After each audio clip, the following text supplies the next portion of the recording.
We have this almost sickening fascination with being uncomfortable and afraid. When we see someone experience horror, we empathize with it and feel it for ourselves. And I'm not talking about cheap jump scares, I mean pure dread. That feeling which encapsulates your entire body, a total confirmation that you are isolated and helpless. Movies have been doing this for a while, and although we're leaving the so-called horror movie dark age... I was in a pharmacy a while ago. There was a really good-looking pharmacist behind the counter. I went up and I asked her where the cough syrup was. I didn't even have a cough. And I almost bought it. Are you joking? Yes. Thankfully, the horror movie industry seems to be climbing out of this chasm, with films like It, starring Tim Curry.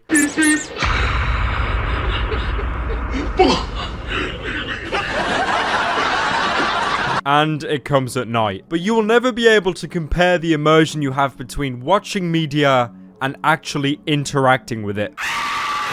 What are these graphics? Just don't make me look at this. The paranoia and anxiety is tenfold when you yourself have direct input in the situation. But being given the reins opens up the canvas of your brain to paint a picture of horror that simply isn't possible with traditional media. No, Kim! There's a train! A real train! No! What the fuck? No! No! No!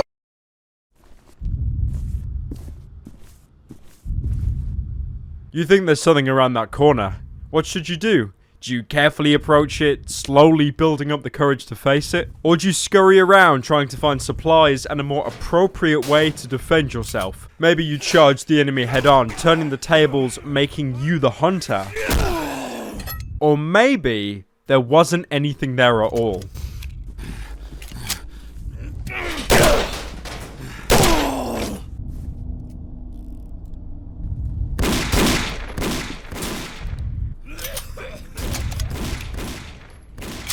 And that's why Condemned is genius. Pussy. Hey Pyro, can you review Donkey or Petscop? I didn't know what a Condemned is. I swear to God, get back in your cage or I'm gonna beat the crap. Condemned Criminal Origins is a first-person survival horror game, and me being the basic bitch that I am, adore both the first-person perspective and the concept of survival horror. So the chances of me liking this game are about as high as someone with an anime profile picture being into traps. Are traps gay?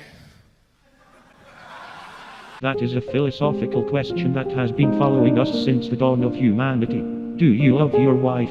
Even if she had a schlong the size of Godzilla, then no, it is not gay to love what God put on this earth. Condemned has a focus on first-person melee combat with a heavy emphasis on using the environment as weapons. Can't find a gun? Well, just go ahead and rip a conduit off the wall. That'll be sure to crack some skulls. There are firearms in the game, but they're a rare commodity, and most of the time they're half spent, or worse. There's nothing in there. Oh no.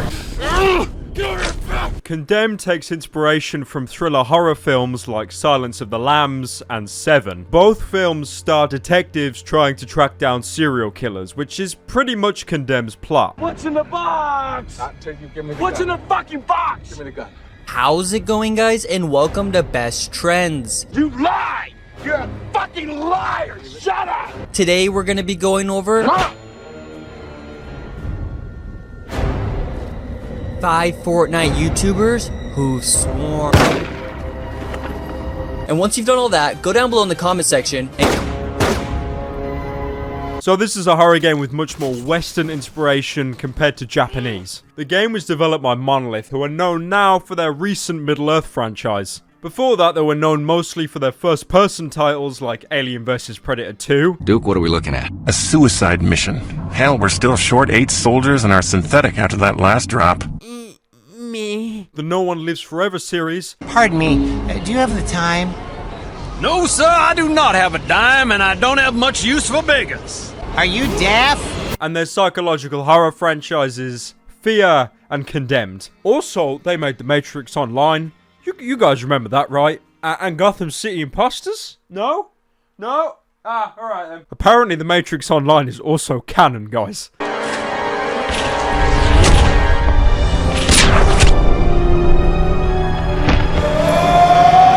Out of everything Monolith made, the two that go hand in hand were Condemned and Fear. Both were first-person psychological horror games with a focus on combat. Both were released the exact same year, both have a supernatural twist, but only one of them you can beat the living fuck out of a hobo and then finish him off like Fiona from Shrek.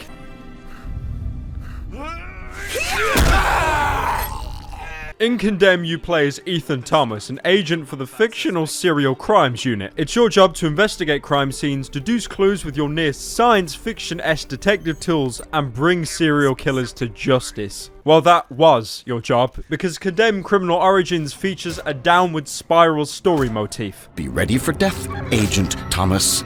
It shall come visiting again. If you're a person who wants to shoot sideways, the only reason that you would be doing it is maybe you're laying on your side shooting under a vehicle, maybe you have a situation where you're shooting under a table, but generally, this isn't very effective. Enemies give off this almost lustful hatred to vent their aggression on you. Think of the Purge, but tenfold. What allies you have in the game are few and far between, and usually stuck on the other side of an impassable object, or on the other end of a cell phone. Why the fuck are his fingernails so long? Also, can we take a brief moment to appreciate how good the main theme is? It perfectly encapsulates the fact this game will be about being a detective, but there's something darker going on.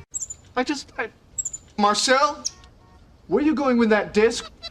You are not putting that on again. Marcel, okay, if you press that button, you are in very, very big trouble.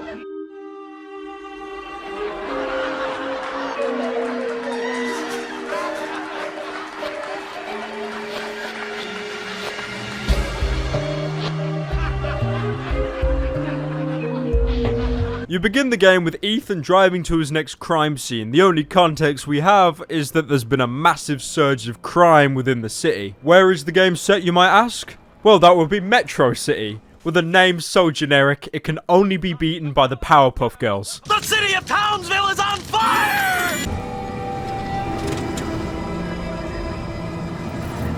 Thomas, I don't got all day here. Let's get a move on. Was that a jump scare?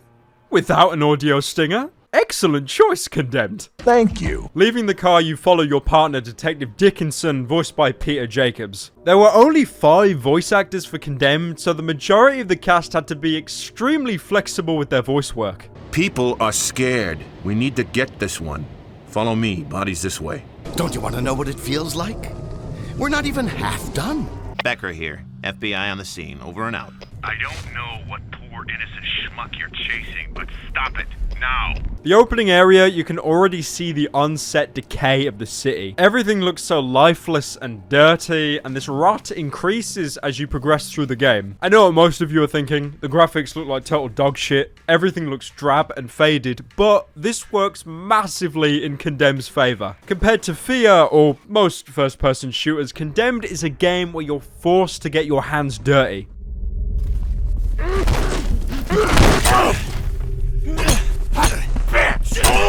You'll be dealing with most of the enemies at point blank range, and this ugly aesthetic the game has works massively for building the atmosphere around that. Getting up close and personal is key to survival and plays into the story, which we'll talk about later. This isn't a game with a cover mechanic where you can just safely dispatch enemies. Aren't you Maria? I'm not your Mary. Walking with Detective Dickinson to the crime scene, and I genuinely don't think I've had an opening character complain more in my entire life. The patrolman on duty said there was a mannequin involved, just like a matchmaker. Why do they always have to city's crawling. Oh shit! Oh my god! Thanks again. Can you shut up, man? Oh my god! When does this guy die? Thank you, Lord Jesus. We link up with the beat cop who called us in and have ourselves a crime scene to solve. Condemned has a few segments like this where you use gadgets to help you solve clues to progress the story. Your arsenal of gadgets is split into 2 sections, detection tools and collection tools. Detection tools are used for finding stuff, usually leading you towards a crime scene. You have your ultraviolet light used to find organic substances like blood and stained bed sheets. And turn the lights out. You see that? This black light shows up bodily fluids. Does that make anybody else feel sick? Yeah. Because right now, I am fucking disgusted. Your laser light to find inorganic elements and also to annoy the living shit out of people. Over Blackheath, India 99 has a problem. A dangerous one. Someone in the crowd below is shining a green laser right into the cab of the helicopter. There he is. Right, he's in the middle of Blackheath, isn't he? Yeah. And a gas spectrometer used to detect airborne elements, usually leading you to a decaying bird you can pick up. What the hell are you doing? Oh yeah, Condemned has collectibles, by the way. Metal plates, TV sets, and the aforementioned birds can all be collected. These can net you achievements, but assuming I'm playing on the PC port, there's no achievements, making the venture fucking pointless. Plus, you probably got bird flu picking up all those dead crows. I'm just saying, man, if you want to get the birds, do it the Nico Bellic way, right? But it's okay, guys. I got all the achievements for Dark Souls 3, and that's all that matters. That's why I keep telling myself every day. Wake me up! Wake me up!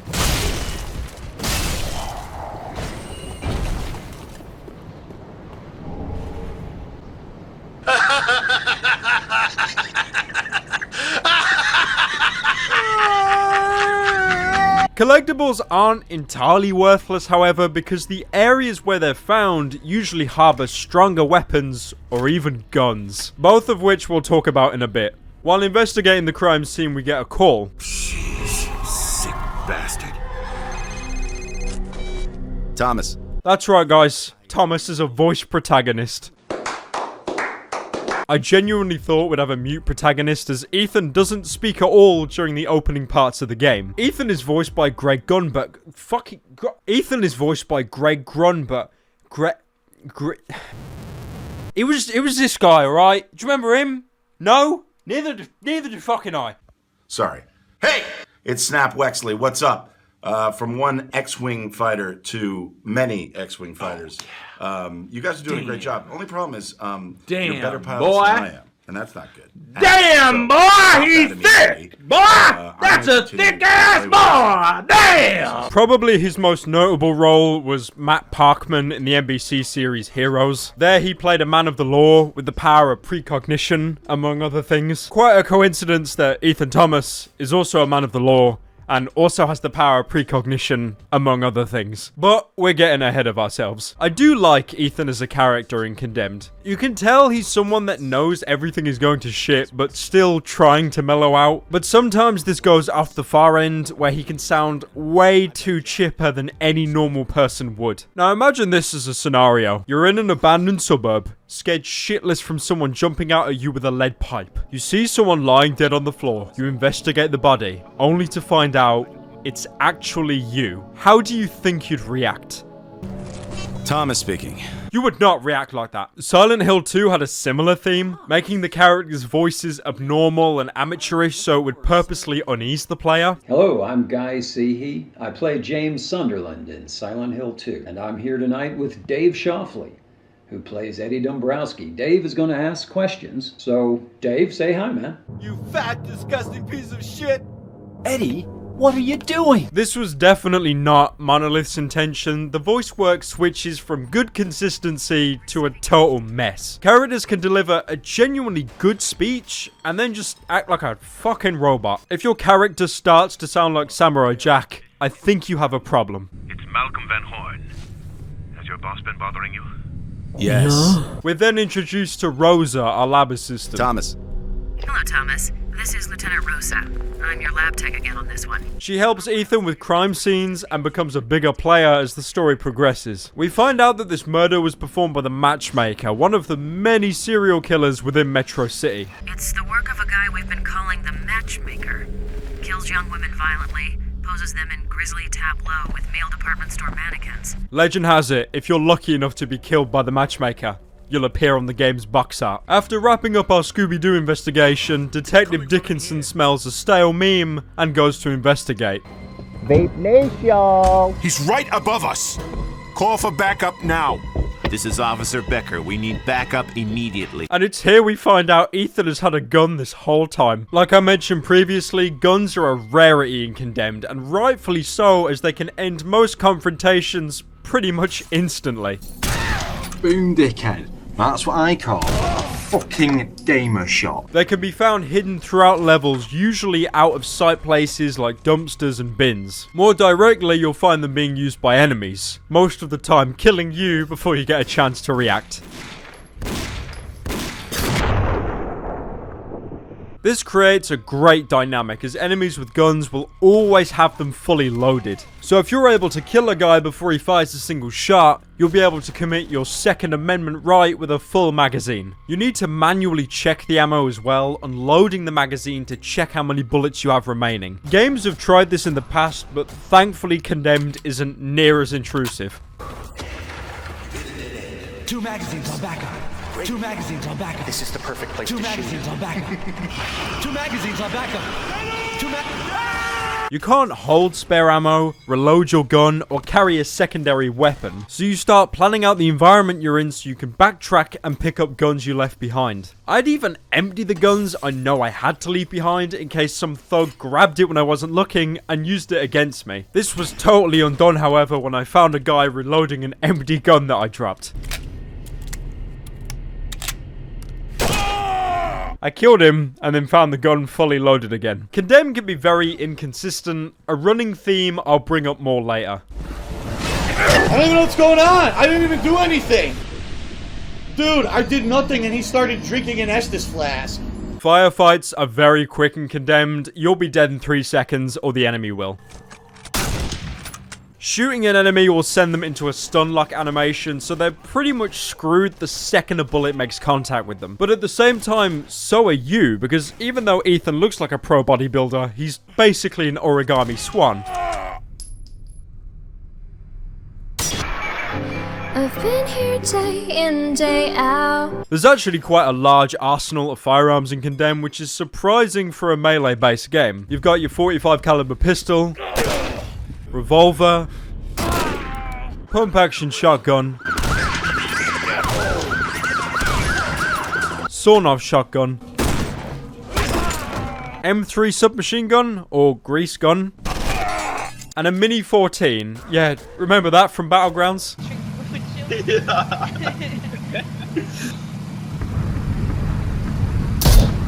Oh! Are you kidding me? Holy shit. Back to the story, and we get a phone call from Dumb and Dumber as they give a brief and very vague explanation to what's going on. Agent Thomas, Officer Becker. I don't know if they're on a new drug or... Thomas Dickinson, there's one coming your way. Addict amped up on something. After which, we see our first enemy, and we're taught a very important lesson. Kill first or die trying. Enemies in Condemned are ruthless, and none are intimidated by you even if you're brandishing a firearm. There's no arresting mechanic in Condemned, and even if there was, I don't think these guys would settle for being cuffed. Federal agent, come out peacefully or I will use force.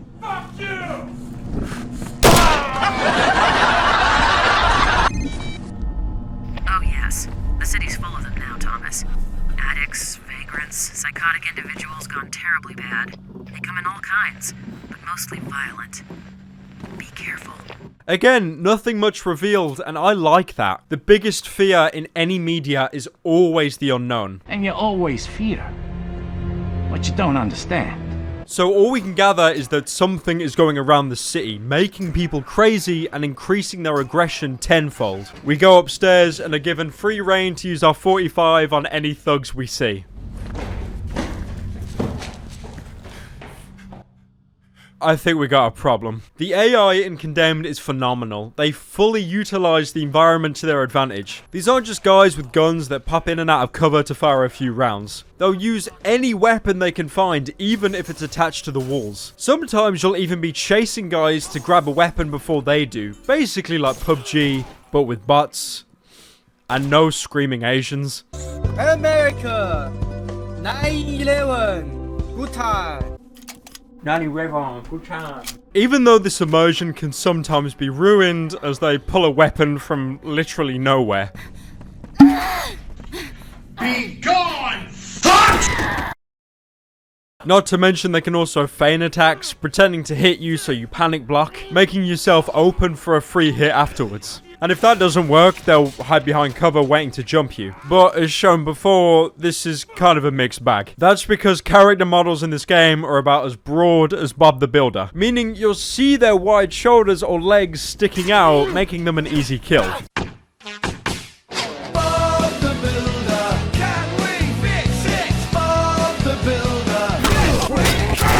Throughout the course of the game, Ethan has these supernatural moments where he can see visions into the past. These visions are always shown in a gritty, unpleasant way, with the camera shifting to various angles fairly quickly. Almost like you're in the mind of whichever person you're viewing. That or the Saw movie, but I try not to think about the latter.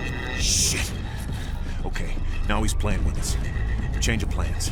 Becca, secure that door. Thomas, check out the building and get these lights back on. Okay. Turning the generator on gives Ethan a shock, causing him to recreate the dolphin dive from Black Ops 2. And in the space of 3 seconds, through a series of unfortunate events, you've gone from being the hunter to the hunted.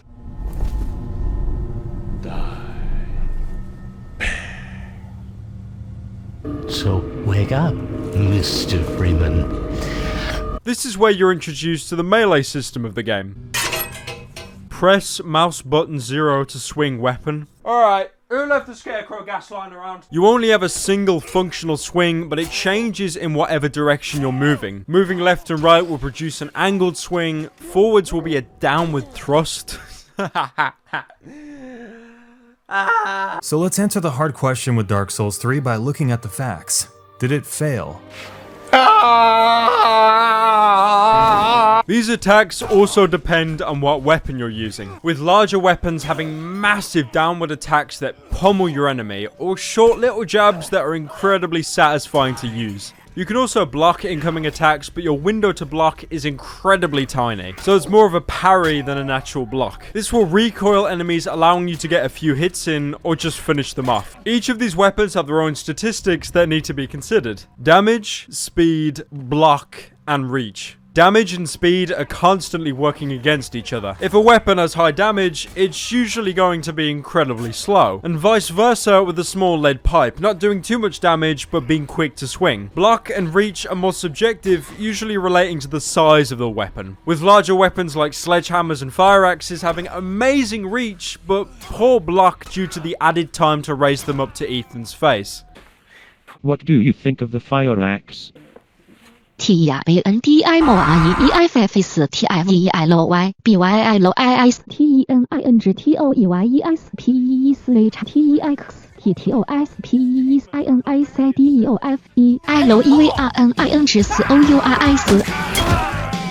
There's no skill tree or leveling up in Condemned. Your toughness is dependent on how much health you have and the weapons you're currently holding. You also have a kick ability. It's actually really surprising how high Ethan can raise his leg. I'm still waiting for that Condemned kick only run, guys. I better see one of them videos by the end of the week. If you manage to down an enemy without killing them, they'll drop to their knees, allowing you to finish them with one of 4 possible moves. Ram,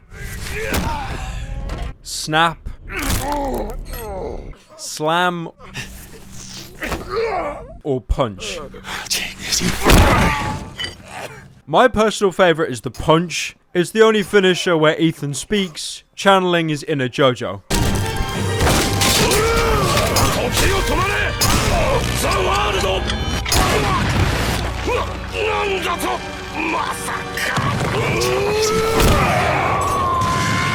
The main problem with these finishers is that you need to be directly in front of your enemy to initiate them. So you'll finish a fight and then have to awkwardly shuffle to the front to prompt the execution.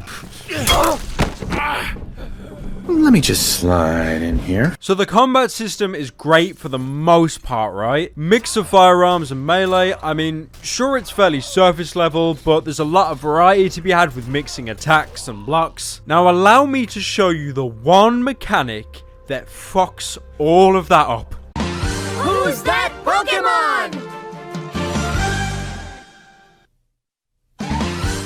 taser. The taser was a sick practical joke implemented by Monolith Games. See, Monolith were worried that they might actually get a Game of the Year award, and because all of them had social anxiety, none of them wanted to appear to accept it. So they added the taser into the game to fuck everything up, ensuring they didn't get any awards. Look at this fight, waiting for the invader to telegraph an attack that you can block, giving you the upper hand, all these fluid animations. It creates this amazing dynamic of dealing with an unpredictable enemy. And now, look at the taser.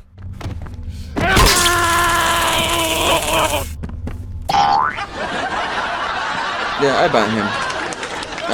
The taser takes all the tension out of the game, making any fight piss easy. This thing doesn't even need ammo. It only has a cooldown timer. And it only takes 8 seconds to recharge. Oh my god. In most games, 8 seconds sounds like a lot, but with how slow and methodical Condemned's layout is, plus the fact you only ever fight a few enemies at a time, meaning you can stun a guy, instant kill him, and then run away like a pussy while your taser recharges for another shot. If you find yourself in a sticky situation, use your taser to temporarily stun your target. If you're close enough. This defeats everything Condemned is about. A game about getting your hands dirty, being placed into a level and just cleaning house with whatever means you can find. Guns don't count, however. They can be incredibly scarce, usually have low ammo, and you need to put real effort into getting a hold of one. Plus, later on in the game, they upgrade the fucking thing. Oh, and I also left something there on the counter for you. Popular modification to the standard taser.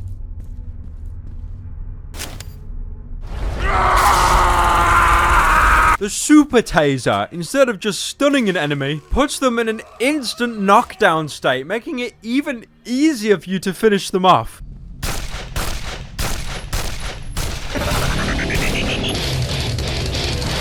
Look, I'm going to be honest with you, if you want to try Condemned in the most wholesome way possible, stay away from the taser. It makes the game a complete cakewalk, and you lose that building tension of what's around the corner when you know you'll just instant KO them anyway. Hey, you're funny, man. Tell us a joke. All right. We created an amazing survival horror game. But the player has one-hit kill weapon. With infinite ammo.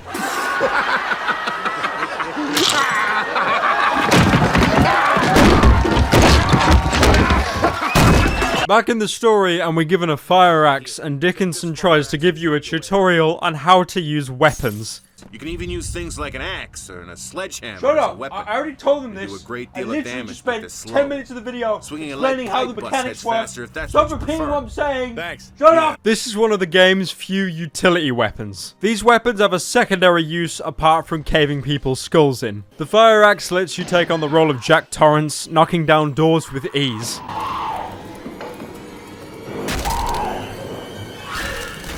Here's Johnny. Respect. It's something that I feel has been lost lately. The sledgehammer enables you to break the locks off doors, and in later levels, medical cabinets have locks on them, so having one of these is invaluable. It also kind of looks like the sledgehammer from Getting Over It. There's no feeling more intense than starting over.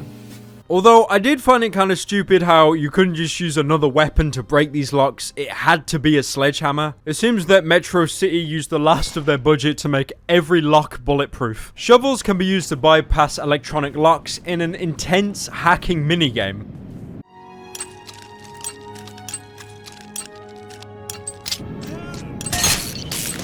And finally, the crowbar, where you channel your inner Gordon Freeman to open up gun safes and commit theft. One thing I have to implore you do is bump up the game to hard mode. The game's already difficult, but on hard mode the tension is racked up to its highest. There's something really cathartic about winning a fight and only having one pip of your health left. Come down, Snevik Hospitality. I'll come out my house and I'll break your fucking legs. You know, prick! You might get unfairly one shot on this difficulty, but hey, that's what the taser's for. You fucking pussy. Beating up the rest of the thugs, you enter a forced cutscene. Forced in the sense this guy teleports behind you no matter what direction you're looking.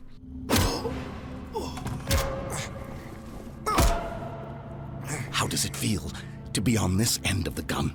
He spews a bunch of nonsense, and then your cop buddies come in to save you. And the path takes strange turns. Freeze! Police! Drop the weapon now! What the fuck was that? Human reaction time is 1/4 of a second. How could anyone be that goddamn slow? What a shame. And then he tosses you out the window.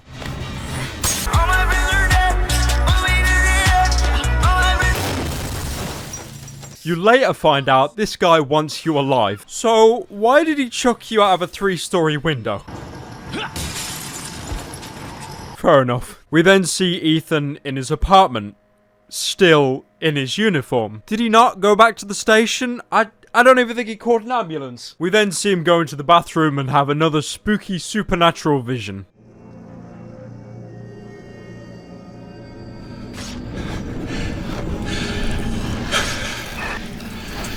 Number 15, Burger King foot lettuce. The last thing you'd want in your Burger King burger is someone's foot fungus. We then see another figure in Ethan's apartment resembling some kind of Polish hitman. The detectives. They're dead. Shot with your weapon. And you will be blamed for their deaths. Ridiculous. I'll just tell them. What? Tell them the truth? They have already decided the truth. This is insane. I can't just give up the bureau. Yeah, Ethan, not gonna lie, most normal people would have gone straight to the police or their respective department to report the incident. It's not even like you were cut off. It shows throughout the level the use of your cell phone. You could have just used that to call someone. You could argue that Malcolm brought Ethan straight to his apartment, but Ethan never brings up why he suddenly woke up here. And to counter that, you could say that he's too busy thinking about the murders of the 2 officers. But to rebuttal that, I'm gonna tell you to shut the fuck up and enjoy the goddamn video. Smart ass. What's your business here? My name is Malcolm Van Horn. I'm an old friend of the family. Please stand clear. We need to search the premises. You're not going to ask him how I got in the house? Alright then. Seriously, what the fuck is wrong with the script of this game? What the fuck? Here's a guy using a crowbar. This is a common trick with progression throughout Condemned, giving an enemy a specific utility weapon used to progress. I like this idea, even though this guy has clearly never held a weapon in his life. No! 2 more guys show up and we're given a brief glimpse of some enemy infighting. I love how he kicks the guy out the way just to make sure he doesn't interfere. Enemies usually don't attack each other by default, they just go straight for you. But you can bait enemies into attacking each other, usually making them hostile until one of them dies. Motherfuckers on you. You fuck. Don't fucking talk shit about me and my fucking game. Actually, suck a fucking cock, faggot. It's a great mechanic and helps sell the fact that everyone's gone batshit insane. And they really don't care who they're hitting as long as it's something. Plus, you feel like you're watching a scumbag version of Gladiator. Shut your fucking mouth, you stupid cunt! Mom, Thomas speaking. Ethan, it's Van Horn. How do you know this number anyway? Oh, hell yeah. I love news.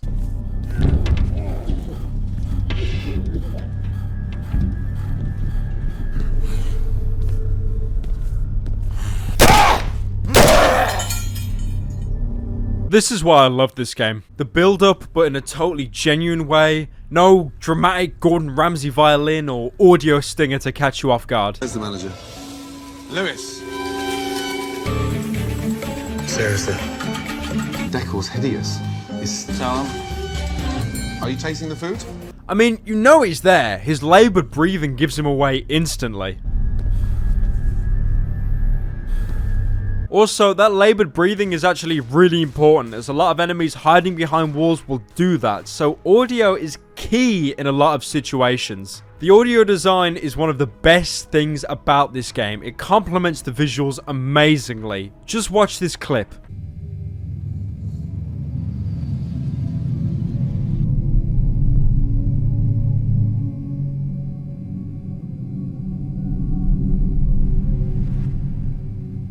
Most of you are probably expecting a jump scare, and even though Condemned does have those, it doesn't need to. The pinging of broken electronics, the deep boring hum of dying generators, and that atmospheric soundtrack, it all helps immerse you in this decrepit and deceitful game world. There is a soundtrack to this game, but you won't even notice it because of how subdued it is for the most part. The most music you'll hear is within the game's cutscenes where it tries to emulate the movies it was based off. Seriously, could you imagine how some modern video game music would totally ruin this game?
Again, no jump scare. Condemned understands that true horror is what you can't see. Entering the public entrance of the station, and we're shown how friendly the local inhabitants are. You can also get a glimpse of some late game enemies if you're vigilant enough.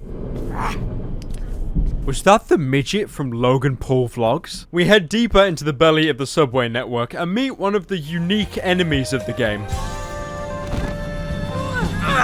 Girl Gamer.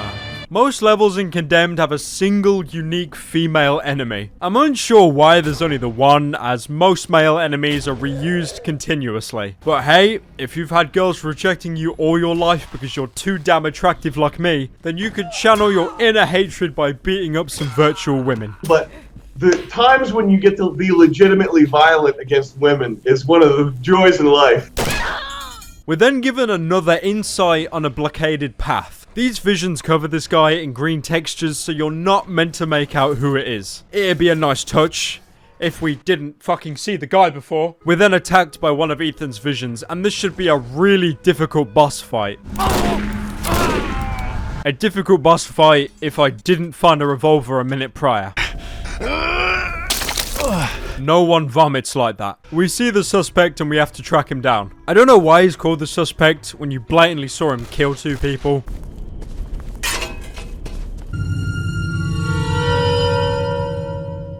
What? Also, this guy's one tough cookie. How can I tell? Not even the taser affects him.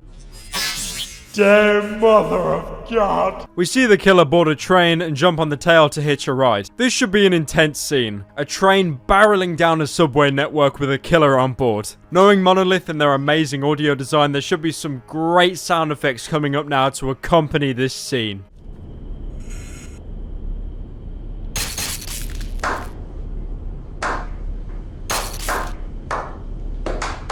Yeah, remember when I said the PC port had bugs? Apparently, it's not the PC port, but it's just the Steam port in general.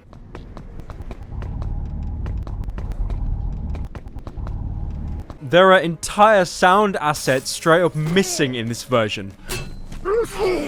Thankfully, there's a patch for this, and I'll link it in the description. Thanks a lot to Lord Mandalore for giving me the heads up about that.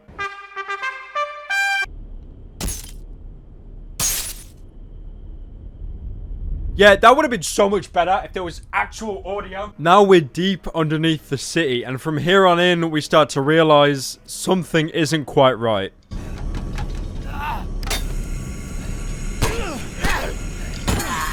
Where did they come from? Why are they down here? What changed them? None of this is fully explained, and that's a good thing. Again, fear of the unknown. Your brain can always make up a much more horrific conclusion than the one that's presented to you. Although the second game totally explains everything, and it sucks, don't play the second game. We're then introduced to these big boys, and they don't get on with the local inhabitants. They can tank pretty much any hit you give them, so pretty much the polar opposite to the gremlin looking guys. Is that Alma from Fear?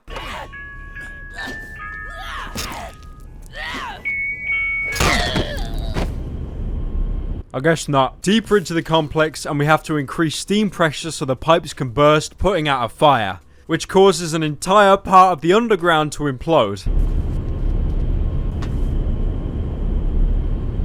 Yeah, again.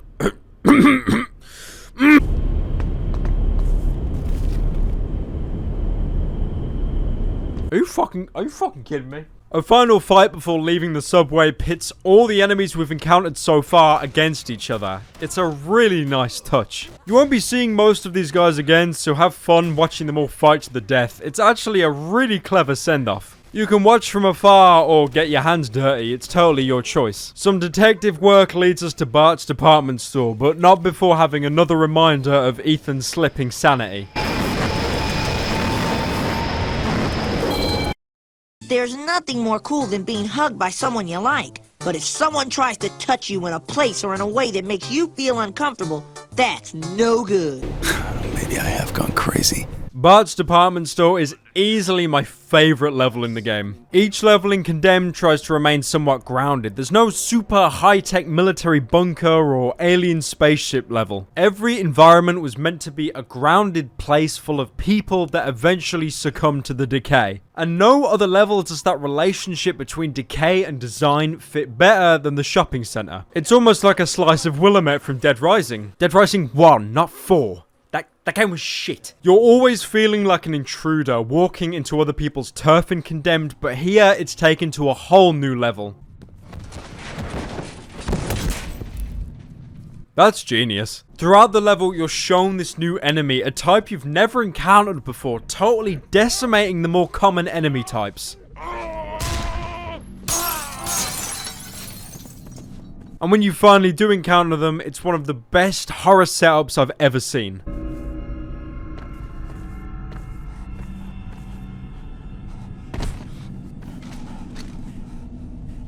These guys are amazing. They're basically human mannequins, taking real ones and carving them up and wearing their faces to disguise themselves. You can even see pieces of their mask fly off when you attack them. You can even see how repulsive these guys are by looking underneath the masks. Like the mannequin was their skin, and underneath is rotted flesh and vacant milky eyes.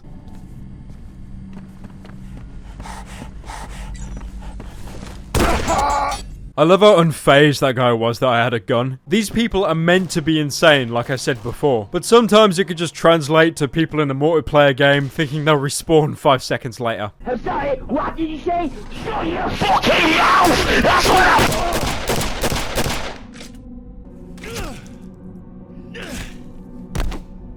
Next up is one of the more psychological horror-based parts.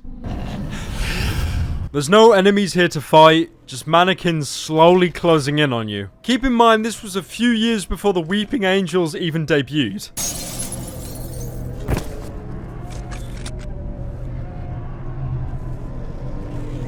And to come down from that spectacular moment, there's a flooded section of the store where bodies are lying on the ground.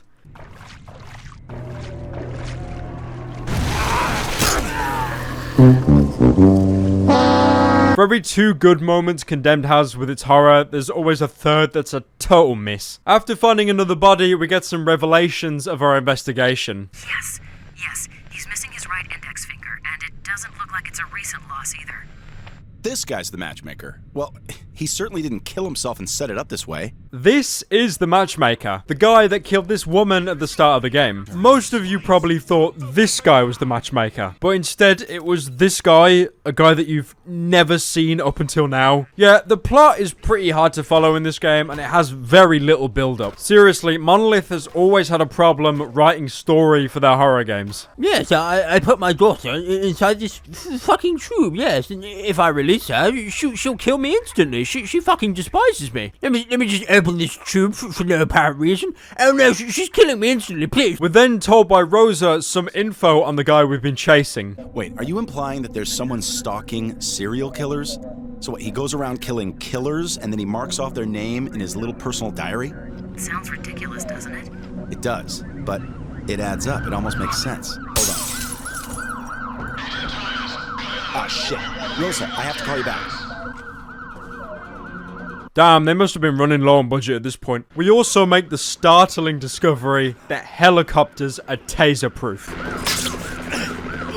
My disappointment is immeasurable, and my day is ruined. Well, it's too dangerous for me to come to the Bureau. Can you meet me at the city library? You know there's been a fire there. The whole thing's shut down for repairs. Exactly. There's damage, but there's gotta be a terminal or two still working. And no one will know. Can you meet me there in 15 minutes? I'll be there. Yeah, I wonder what she wants to show him. I'm very sure it isn't going to somehow worsen the pacing of this fucking game by giving you an instant kill weapon. It's apparent the city's becoming a war zone now. Thugs fighting thugs, cops fighting thugs, some of the cops even fighting each other. I don't care if that's a bug, but I love that so much. Ethan then gets to drive the only available vehicle in Condemned, a trash dumpster. Frank, what the hell are you doing, man? That's my character. I'm the trash man. We're then rewarded with one of the best cutscenes in this entire game. Shit, what the hell was that? Thomas, I'm at the library. Where are you? Rosa, be quiet.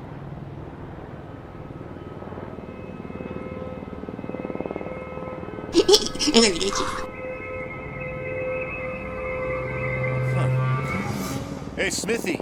Johnson, wait up. Why does the cop not check the door that's already ajar? Why is Ethan's cell phone now his flashlight? I'm sure it's all in the lore somewhere. In the library, we can see some enemies akin to Silent Hill. Yeah, wrong game, guys. And we're treated to easily the worst moment in the entire game.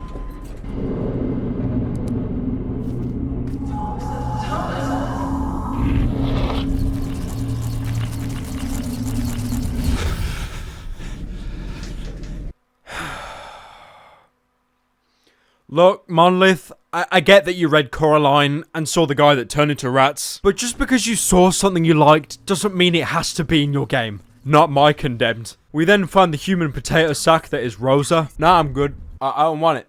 I can't. I gotta take it. Fuck my fat fucking life. Hopefully this key will get us where we need to go. Rosa, you do realize you're not holding anything, right? Oh my fucking god, she's gone insane. What's this? A floor coloured differently to the rest? Could it be it breaks away and I fall into a pit?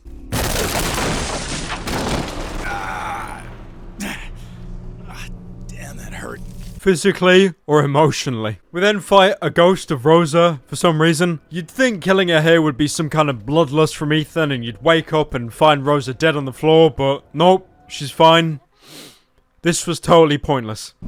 Here, take my flashlight. I fucking hate this level. You'd think it'd be refreshing to have a character with you. It's common in most horror games that when you have a friendly NPC, you get this huge feeling of relief and safety, but in Condemned, you just want to taser her. Plus, there are these enemies that just show up, akin to Silent Hill monsters. I don't have any problem with that, but you can't just have them show up. In the underground, it made sense when you saw these horrible, decrepit enemies. There were clearly people going insane that moved underground, trying to find safety from all the conflict on the surface, but went crazy themselves. Their fragile and weak frames show the lack of food there is down here. You can even find makeshift beds that they sleep in. It makes sense. This doesn't make sense. If you want these guys in your game to show how screwed the city is, then fine, but have some context beforehand.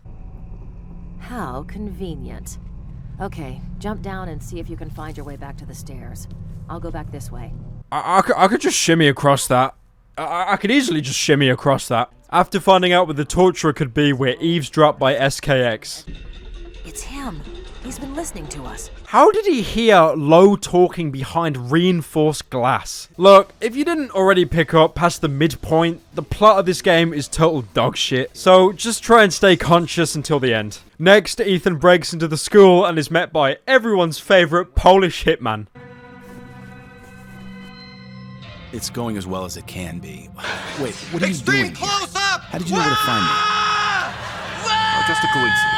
The school is definitely where the Silent Hill vibes start kicking in. Areas have this brownish hue to them, and enemies look more contorted than ever. And after all that, oh my god, no, another floor, are you serious? Thankfully, that overused trope can be ignored, because we've got a new enemy type. The scavengers are like most enemies, but they can take a lot more hits. But what I love about them is the way they look and how they fit in this world. These aren't just thugs going out for their nightly purge, they've come prepared. You can see their supplies fly off their bodies with each strike you give them. Some of them even use gear and weapons never shown before. It's a really intelligent way of world building to show how fucked the city's become. And of course, for every good part, we gotta have a bad part, so now we're gonna have a fight with the dinner lady. See, the problem is, her role actually fits. Clearly she was someone that worked at the school and went insane, but her presentation is so poor. There's no introductory dialogue. She also has no different attack patterns. She acts like everyone else, but her hitbox is larger. It's just pointless. There's so much wasted potential here. Why not have Ethan's insight trigger and show her doing stuff? I don't know, feasting on a carcass or butchering up a guy to show how powerful and dominating she is. She could have stalked Ethan throughout the level, giving some kind of build-up and making you feel you've entered her territory and you're the prey. You know, much like what the department store mannequins did. But no, she's a bigger enemy with a larger health pool. That's it. Ethan stumbles across a locker where one of the torture victims was placed, his gym teacher. And this is one of the best moments of pure horror in this game, and I'll show you why. It didn't come through properly, though. Can you take a close-up?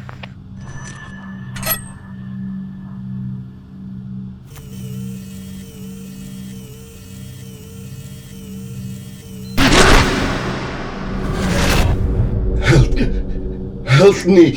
Throughout this game, you've been duped multiple times with the data collection, and it's a false sense of security. Whenever you're taking a picture or scanning evidence, you're never interrupted by enemies. There's even 2 instances in the game where you take a picture, Rosa says it's not good enough and makes you take another one. The train cars and the matchmaker's body. Get a close-up of the red circled area. It's hard to see.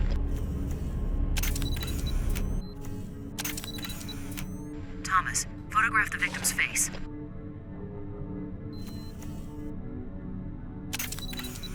Both of these times, nothing happens, so why would it happen now? I think manipulating this false sense of security is genius. Sadly, this scene is kind of undermined with how nonchalant Ethan is when talking to a half-dead man.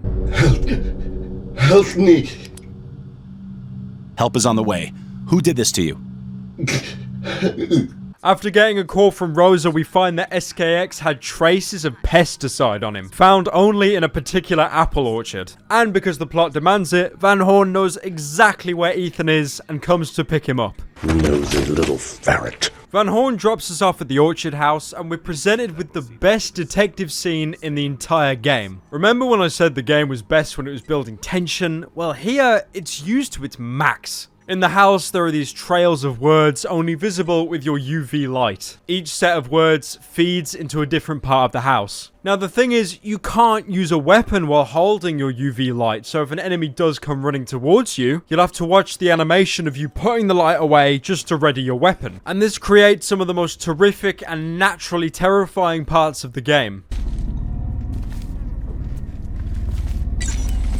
There are visual clues scattered around that you might not be alone as well without actually seeing an enemy, and that again is just genius. It creates this great effect where you start losing trust in yourself for what you think you heard. So now I gotta ask the question, why are we only getting something so amazing in the second last level of the game? The rest of the detective work is completely inferior to this. It's just take a Snapchat, call Rosa, collect the sample, call Rosa. This entire level is made for the game's detective mode. I just wish it had more moments like this. Upstairs, we find that the torturer has already killed himself, dying by his own methods, the exact way SKX kills his killers. Our man must be near. Be careful. Your lab access is terminated as of now. Taxpayers wouldn't like you using resources when you're officially on suspension. Why did you only suspend his lab access now? Oh, this game makes no sense. Look, I just want to finish the story and get it out of the way, okay? We wear the torturer's clothes, conveniently the exact same fit for Ethan. SKX comes home and we get the drop on him. This is meant to be an intense chase scene, but he drops his fully loaded shotgun on the floor, so for convenience, we'll just use that.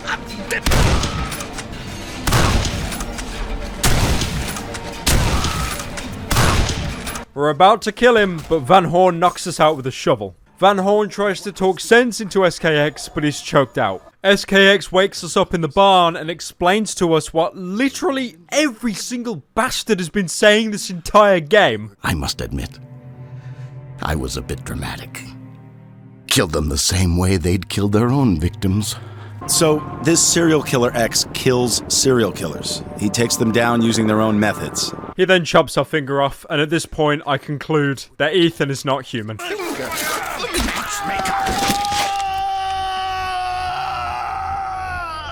No one reacts like this, and why is there no blood? Quickly! You must find and destroy it. It has caused all this madness. Go! Kill it! Now! In the final level of the game, we fight the most contorted enemies the game can throw at us. And boy, do they take a lot of hits to go down. They carry these hella lit 2x4s, and as you don't have your flashlight anymore, you'll need these to light the way. Either that, or just bump up the game's brightness, but you're not a pussy, are you? We fight these ninja guys Ethan has been seeing throughout all the game's cutscenes. Again, much like the library enemies, there's no build-up, just, hey, you fight these guys now, they dual-wield poles. You have no chance in hell of blocking these guys unless you're a Smash Pro. So it's best to just run right past them or get a few sneaky hits in. Now entering the final area of the game, thank God. And we can see the final boss. You see him there? Remember all the great times you had together for this amazing build-up? There was that time in the barn 15 minutes ago, and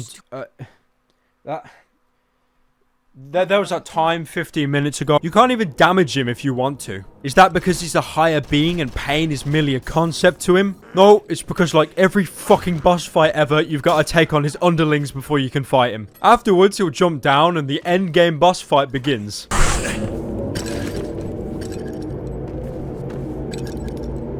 You know I can see you behind there, right? This guy's moveset is actually pretty interesting. You think he stumbled in from Kill Bill or something. After fatiguing him, we can pull off a metal bracket and he jumps into the ceiling without making a single dent. We climb up the ladder and the final showdown begins. I do actually like this fight. His attacks are mostly well telegraphed, so if he manages to hit me, I was greedy with my hits or sloppy with my blocking. Not like these guys, I had no idea how the hell to counter them. Ethan then manages to pull out another piece of metal, and we enter what looks like the woods from Silent Hill 4 with a black and white filter. Exhausting him again, you're able to use your dentist degree I just made up 5 seconds ago and carefully remove his braces.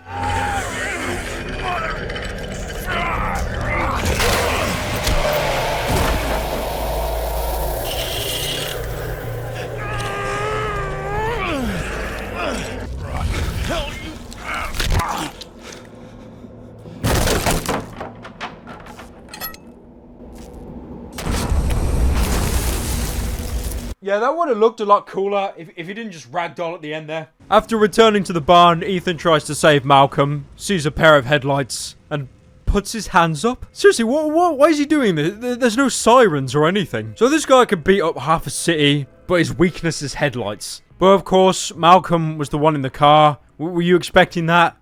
You don't care, do you? I don't fucking care. Why was Malcolm in the car? How did he escape? I don't care. You don't care. Let's just finish this, alright? He explains to Ethan that he has hate inside him from all the acts he's done throughout the game. And we then realize SKX was in the trunk of the car the whole time. He's not in his right mind. He's... Stop the goddamn car now! Thomas, don't! He was a good boy. I don't care whether the sick fuck is in his right mind or not. Think of what you are doing. Both of you have a chance for redemption. Redemption? Listen, old man, you used me just like he did. You used me to save your precious nephew, a serial killer. You're no better than he is.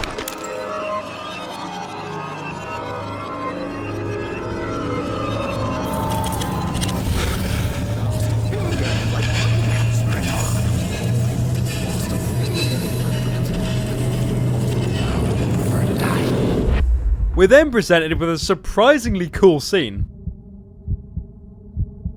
Too bad it doesn't mean shit. Seriously, this scene is entirely pointless. You're given the choice to shoot SKX or let him live. If you don't shoot him, he'll kill himself. And if you do shoot him, well, that's just another body added to the list. And I'm saying it's bad not because of the moment, but just because of how pointless it is. Seriously, after this, Ethan and Rosa link up in a bar, and Ethan explains what happened in a purposely vague way because Rosa lets him know that she's wearing a wire. Ethan then goes into the bathroom, throws up, and we get this endgame jump scare. You'd think that'd be the bad ending, right? Shooting SKX means you've succumbed to the hatred, but nope. This exact scene plays out both endings. If you wanted that jump scare at the end either way, that's fine. But shouldn't the end cutscene be changed in some way? In the ending where you do pop SKX, Ethan should be talking to Rosa in a more aggressive and impersonal manner.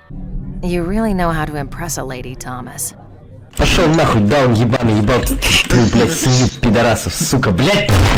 However, I do give points for how openly vague the reasoning is behind everyone going crazy. A cult seems to be behind all this. We can tie them to the deaths of the serial killers investigated by your department. I know people are going to roll their eyes in a survival horror game, a cult being behind everything for obvious reasons. We'll use a magical spell. But in Condemned, it's kept ambiguous as possible and only referenced, which is a great thing. Like I said before, the sequel explains everything, and it is completely retarded. Are you ready for this? The madness in Metro City was created by the Oro, a secret cult with Ethan's family being prominent members. They made people insane by placing sonic devices throughout the city. God, this is fucking real. The frequency of the sonic devices made people insane and killed off the birds. That's why you see the bird corpses littered throughout the game. The city is full of these sonic devices. They're fucking with people's brains and they don't even know it. This is you, by the way. Well, not you, more like your inner demon. Your alcohol demon, to be exact. Because in Condemned 2, Ethan's a alcoholic. Rosa, I'm tired and my head is screaming for a drink, so get to the point. That's me. Ethan Thomas. Drunk, and pissed wrong. Look, there is way too much to explain. I'll just keep it simple. The Oro wanted to make the public go crazy to make them their protectors. What are the Oro's motives? To create hostility. To unknowingly become protectors. Protectors from what? Tell me! And that's it. The entire story of Condemned is explained in Condemned 2 as sequel bait for a third game that never came out. I mean, to be fair, in Condemned 2 they massively refined the combat, and most things mechanically about it are better. There were more weapons and Ethan could even use his fists. There was also a pretty neat combo system as well, including environmental executions you could pull off on enemies. Plus, the detective system was greatly overhauled. You even get to deduce clues yourself, and you get a ranking on how well or poorly you dealt with each clue. Well, blood spatter fans outwards, so the victim must have dropped down from the floor above. But the story... They also totally ripped off that detective part from the Orchard Estate. Yeah, nice one, guys. Condemned begins masterfully, and it has this setup for something beyond a typical horror title. The horror, when done right, can unsettle even the most beardiest of men, dragging you into this dark world like you've been here all this time. The story does show its cracks in the midpoint, however, and the combat can get repetitive over an 8-hour campaign. But this is a great game, and I implore that all of you play it. It's an amazing experience. It's almost like the mirror world of Silent Hill. No, not that kind of game. No, turn it off. Mirrored in the sense where the combat is refined and impactful, but the storytelling just falls flat. But both have this dark, sinister atmosphere that can just reel you in. I would never condemn the poor man's Silent Hill, and it is definitely a game that you should experience for yourself. It's a superb Western horror, even though some of the cliches drag it down, it's definitely worth your time. Oh.